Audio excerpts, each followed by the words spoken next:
Welcome to Deep Dive, everybody. Today we're going to be diving headfirst into, well, you could say the deep end of the pool, social media marketing in 2025.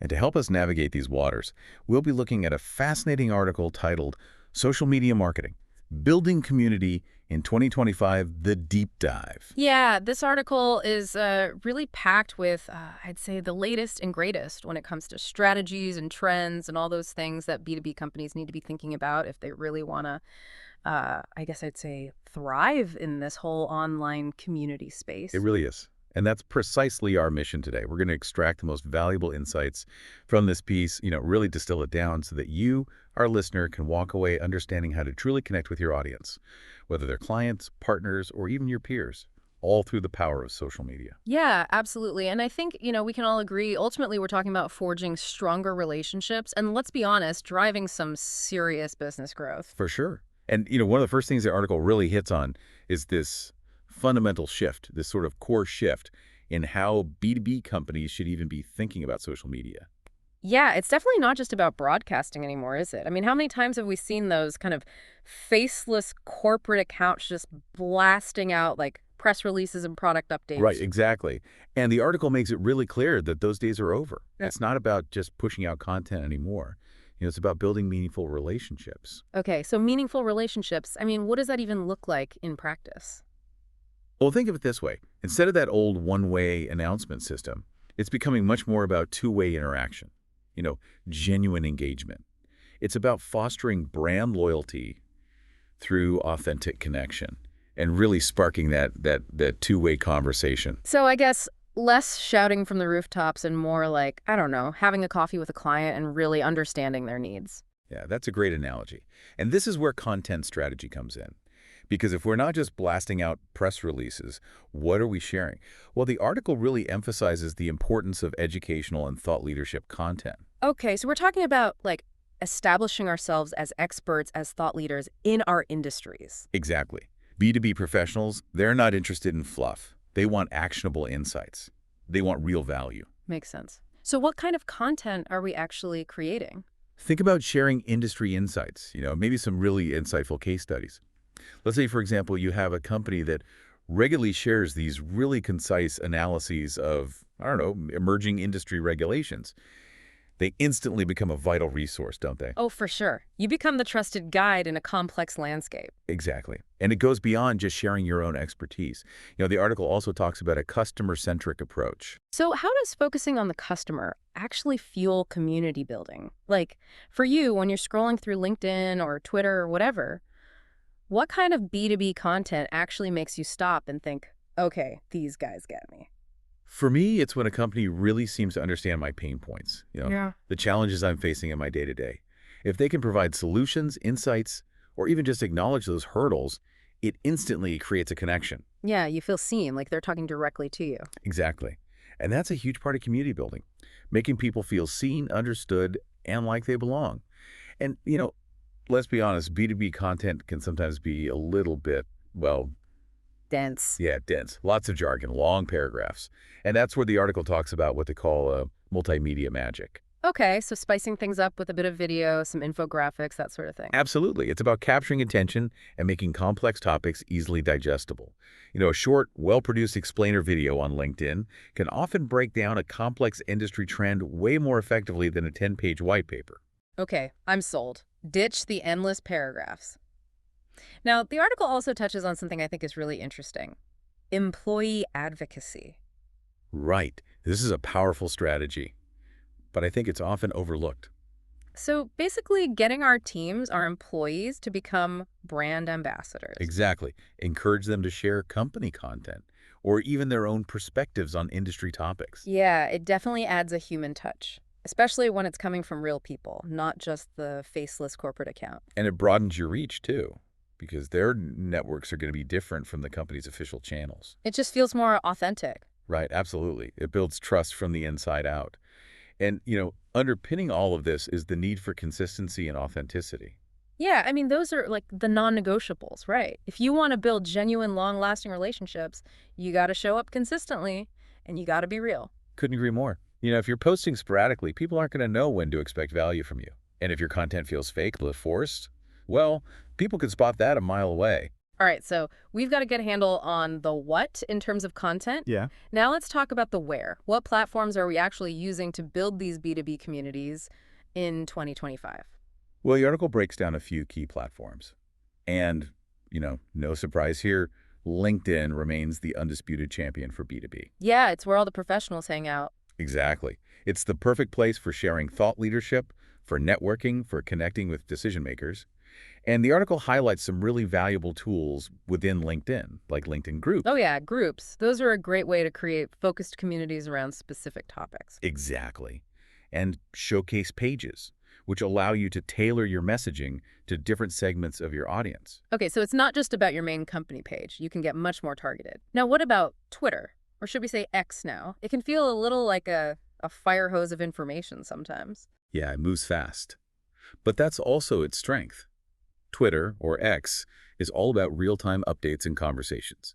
It's great for sharing breaking news, for jumping into industry discussions, and for connecting with your peers in a more immediate way. So, for staying in the loop in those quick, impactful interactions, what about YouTube? We touched on this earlier with the whole video content thing. Right, YouTube is the place to go for longer form content. Like if you're hosting webinars, product demos, or those really in-depth educational videos, YouTube is your platform. Makes sense. Now, Instagram has always felt a little bit more, I don't know, consumer focused to me, all those lifestyle shots and whatnot. But the article suggests it's gaining traction in the B2B world as well. It is, and B2B companies are getting really creative with it. They're using Instagram to showcase their company culture, to offer behind-the-scenes looks at their operations, and to document their participation in industry events. Okay, so a bit more personality, a bit more human. What about Facebook? Is that still relevant for B2B in 2025? The article suggests it's still in the game, particularly for community building through Facebook groups. If your target audience hangs out in specific industry-related Facebook groups, that can be a great way to connect with them. Okay, so we've identified our platforms, we've got our content strategy dialed in. Now, how do we actually build these communities? Well, the article outlines some really important best practices. And it starts with, kind of the basics. Setting smart goals. Yeah, I mean, that's marketing 101, but it's easy to overlook, isn't it? It is. So just as a quick refresher, SMART stands for specific, measurable, achievable, relevant, and time-bound. So basically, making sure our community building efforts are actually tied to our overall business goals, not just some vague, oh, it would be nice to have a community kind of thing. Exactly. Your community building efforts should be strategic and driven by clear objectives. And that leads us to the next important point, leveraging analytics. Data is king, right? I mean, it's how we measure success. So what kind of metrics should we be tracking? You want to track things like follower growth trends, engagement rates, which includes likes, comments, shares, and even website traffic coming from your social channels. You can even use tools to do some social listening, which can help you understand broader conversations happening around your brand and the industry as a whole. So it's not just about vanity metrics, it's about understanding how our social media efforts are actually impacting our business. Absolutely. And it's not a set it and forget it kind of thing. You need to be constantly monitoring the data and adjusting your approach based on what you learn. Okay, makes sense. And then there's active engagement. That's another big one the article emphasizes. It is. It's not enough to just post content and then disappear. You need to be actively participating in conversations, responding to comments and messages, and really fostering a sense of community. So it's about building relationships, not just broadcasting messages. And something that's become really important in recent years, and the article talks about this too, is the power of influence. Definitely. Influencer marketing has become huge in the B2B world as well. So we're talking about partnering with industry experts who can help us build credibility and reach new audiences. Exactly. And the key here is authenticity. Choose influencers who genuinely align with your brand values and who can offer real value to your audience. It can't just be a transactional thing. It has to be a genuine partnership. And of course, we can't talk about social media without talking about the ever-evolving world of technology. So AI, automation, how are those impacting B2B community building? Well, AI is enabling some really amazing things when it comes to personalization. We can now use AI-powered tools to analyze customer data and deliver highly customized content recommendations. So tailoring the experience to each individual user, that's impressive. What about content creation itself? Can AI help with that? Absolutely. There are tools now that can help with everything from generating topic ideas to drafting social media posts optimized for different platforms. The article mentions some really interesting examples like Narado AI Content Genie and the HubSpot AI social media caption generator. Wow, so it's not about replacing human creativity, but more about, boosting efficiency and making our lives easier. Exactly.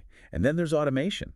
You can now automate a lot of those tedious, repetitive tasks like scheduling posts and analyzing data. Which frees up more time for the important stuff, like engaging with our communities and building those relationships. Okay, so we're creating great content, we're using the right platforms, we're actively engaging, and we're leveraging technology.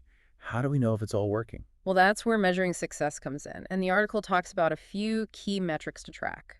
Things like active users, participation rate, content interaction, engagement depth, and sentiment analysis.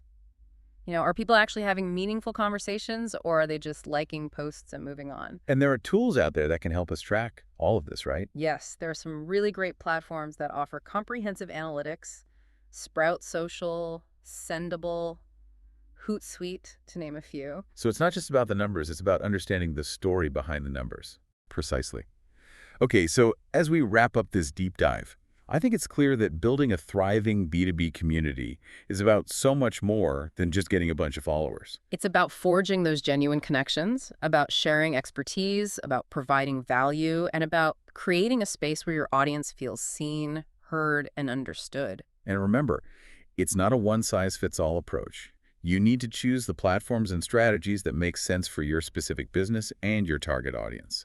And you need to be willing to adapt and evolve as the social media landscape continues to change. Absolutely. Now, this has been a really fascinating conversation, and I think we've covered a lot of ground, but I want to leave our listeners with one final question to ponder. Okay, I like this. Hit us with it. So, considering everything we've discussed today, what's one concrete action you can take right now to start building or deepening your B2B social media community? It could be something as simple as identifying a new platform to explore, or maybe brainstorming some content ideas that really address your audience's pain points. Yeah, love that. What's that one small step you can take today to move the needle? Because at the end of the day, action is what drives results. Absolutely. So get out there, start building those relationships, and watch your B2B community thrive. Until next time, folks, happy community building.